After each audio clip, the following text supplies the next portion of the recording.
Welcome to Sino-Warfare with Ralph D. Sawyer. Estrangement. As already noted, the chapter known as the King's Wings in the Six Secret Teachings, which outlines the first known staff structure, includes two specialized officials with intelligence responsibilities. The 7 ears and eyes are tasked solely with intelligence gathering, while the 8 roving officers are assigned a somewhat subversive role, because their responsibilities include manipulating the enemy's emotions. 2 others we haven't yet discussed fulfill even more aggressive roles. 3 officers of authority are responsible for, quote, implementing unorthodox and deceptive measures, establishing the different and the unusual, things that people don't recognize, and putting inexhaustible transformations into effect. And 2 officers of technique are responsible for, quote, spreading slander and falsehoods and calling upon ghosts and spirits in order to confuse the people's minds. The staff structure also includes 4 feathers and wings. These are propaganda officers who, quote, flourish the name and fame of the army, shake distant lands with its image, and move all within the 4 quarters in order to weaken the enemy's spirits. Now, these 3 provide further evidence that early intelligence efforts were not limited to acquiring information, but also sought to disrupt the enemy, cause doubt, and balk plans. The major warring state's development was the emergence of estrangement agents, jian, who proved highly effective in subverting important commanders and in eliminating prominent enemy officials. They primarily employed disinformation that could take the form of rumors, slander, false accusations, innuendo, forged documents, suggestions of disloyalty, and even contrived circumstances, often as part of systematic programs designed to destroy the enemy's capability. The 6 Secret Teachings advocates estranging the ruler's favored officials in just such a program. Not unexpectedly, later military thinkers frequently advised making estrangement an essential part of any effort intended to debilitate and thwart the enemy. For example, Li Jing said, if the enemy has important officials who have been deprived of power or whose ambitions are unsatisfied, we can entice them with generous profits to slander those close to the ruler. Thereafter, the Hu Chenjing added, when the enemy has skilled planning officers, employ spies to estrange them, secretly bribe the king's favorites to have them send beautiful women to delude his thoughts, and present excellent dogs and superlative horses in order to incite his mind. And near the end of traditional thought, Jie Xuan, who we've seen before, he made estrangement a central weapon in the battle to thwart the enemy by employing it to destroy what he called the enemy's focus. Quote, what the enemy invariably relies upon for their movement is termed their focus. You must first detect it, then seize what they rely upon. If the enemy takes their strategists as their focus, concentrate upon expelling them. If they take their enlightened generals as their focus, concentrate upon eliminating them. If they take their intimate, trusted ministers as their focus, you can estrange them. Considerable imagination and not a little money were expended to convince kings and commanders that their subordinates had been bribed to perform ineffectively, or that they planned to betray the state or seize power. When successful, it resulted in the monarch ignoring his prominent officials, even banishing or executing them, just as happened to Wu Zishu during Sunzi's era, replacing effective commanders, including Lian Po and Yue Yi, and executing pivotal generals such as Li Mu. The manipulated suffered horrendous losses, even the extinction of their states, and lessons that were well learned by later commanders, but surprisingly not rulers. Several means for causing estrangement appear among Jie's 16 agents already discussed. Forged letters, sullying and contaminating the enemy's generals through rumors, generous bribes, seizing things and granting gifts, and promises of rank and position. 3 others are effective in manipulating the enemy and bringing about estrangement. Influencing people through their friends, giving bribes that penetrate the women's quarters, and exploiting personal friendship. Despite their potential impact, success isn't guaranteed. Thus, Jie comments, until trees are rotten, insects will not live in them. Until the strands snap, ropes will not break. If the enemy's ruler is free from doubt and his generals are wise, how will rumors succeed in defaming them? How will slanderous agents be able to harm them? China's military thinkers long pondered the nature of conducive circumstances and concluded that the susceptible and potentially corruptible must be identified at the outset. Li Chuan indicated the range of possibility when he said, quote, have our roving agents observe the enemy's ruler and his ministers, attendants, and officials, noting who is worthy and who is stupid. Among the ruler's favorites inside and outside the palace, who is greedy, who is incorruptible. Among his attendants and diplomatic personnel, who are perfected men, who menial. Once we have acquired this knowledge, we can achieve our purpose.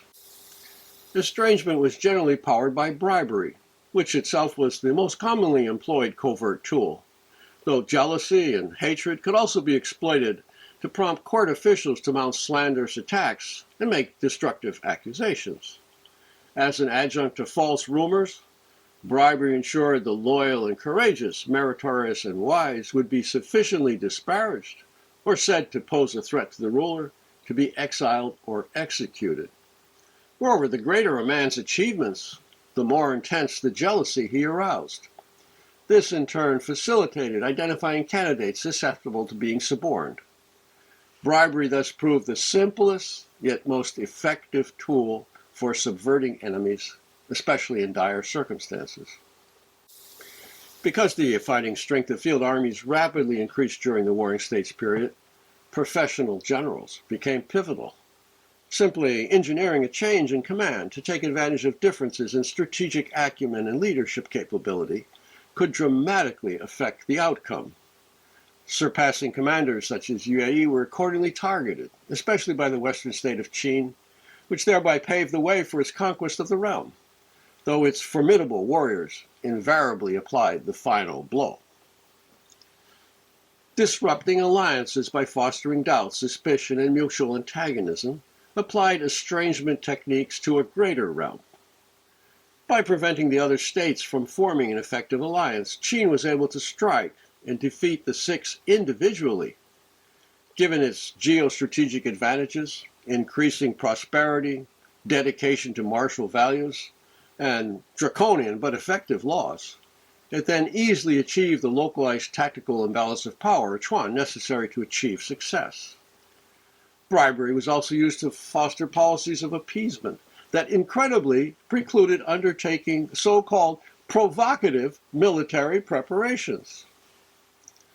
Now, there seem to have been two major impulses to Qin's program.